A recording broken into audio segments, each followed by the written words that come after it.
32 computers, one desk, one keyboard, one mouse, one monitor. Usually a setup like that, it sounds like a cabling nightmare. Or just, a recipe for constant lag. It definitely sounds like a command center scenario for sure. And that's what we're looking at today. We're doing a deep dive into this piece of hardware, the NTI UNIMUX-HD4K18GB-32. It's a 32-port 4K HDMI USB KVM switch. Right, KVM keyboard, video, mouse. It's a switch that lets you toggle between computers. Yeah. But 32 ports. I mean, that is just massive. What is the mission for a device this huge? It's really about two things, density and fidelity. NTI's own datasheet makes it pretty clear this isn't for your average home office. No, definitely not. This is for server rooms, control centers, maybe high-end post-production studios. The whole goal is to let one person manage this massive farm of machines without any physical friction. Let's talk about that friction. Because usually when you chain this many machines together, you start losing video quality fast. Yeah. Does this thing actually hold up? Well, that's the first big hurdle they seem to have cleared. This unit pushes 18 gigabits per second of bandwidth.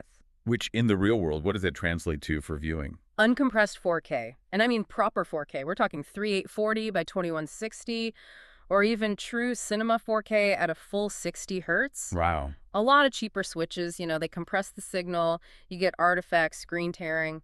With 18 GBPs, the 30-second computer looks just as crisp as the first one. Okay, but here's the issue I always have with KVMs. I'm working on computer A, I switch to computer B. When I come back to A, all my windows are resized.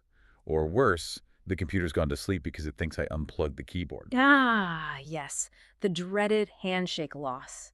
And that is where NTI really shows off. They use something they call true auto boot USB switching. Is that just a fancy marketing term, or does it actually solve the problem? No, it's a hardware solution. The switch has it has dedicated internal microprocessors that emulate the presence of a keyboard and mouse for every single port simultaneously. Wait, so even if I'm looking at computer 1, computer 32 thinks my keyboard is still plugged into it? Exactly. It keeps that USB signal alive, so you can reboot a machine in the background, and it won't hang on that BIOS screen with a keyboard error. It just boots up perfectly. That's actually a huge insight. It's not just passing a signal. It's actively managing the connection state for all 32 machines at once. Precisely. And that attention to detail, it extends to the audio, too. Most KVMs, they treat audio as an afterthought. You just get basic stereo. Right. This supports Dolby True HD, DTS HD Master Audio, and even Dolby Atmos. Hold on. Why would a server room need Dolby Atmos? Well, remember, it also handles HDMI 2.0 with HDR and 12-bit deep color.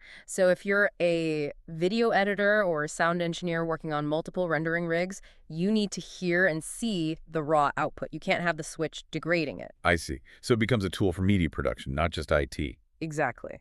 Speaking of tools, I saw a note in the specs about transparent USB.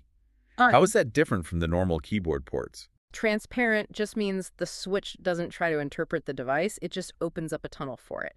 It has two specific USB 2.0 ports for this. Meaning you could plug in something other than a keyboard. Right. A touch screen, a flash drive, even a security dongle. So if I plug a thumb drive into the front of the switch and I toggle over to computer 5. The drive mounts on computer 5.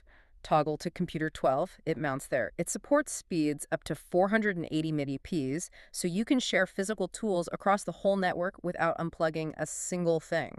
That kind of versatility has to come at a cost. I mean, this thing is built with steel, it's rack mountable. What's the damage? The MSRP is listed at $4,125. Ouch.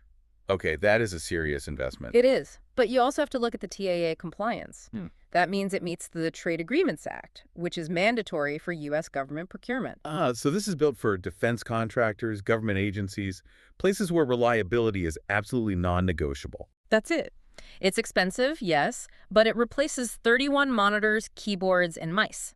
And it supports RS-232 control, so you can automate the switching. It's professional-grade infrastructure. It's the ultimate one ring to rule them all for your hardware. It really is. It condenses a whole room of chaos into a single 1U rack slot. It's just impressive engineering. So I guess here's the question to leave you with. If you had this kind of power instant, high-fidelity control over 32 different operating systems, what kind of massive simulation or complex problem would you try to solve from your single chair? That is the question. Thanks for diving in with us. We'll catch you on the next one.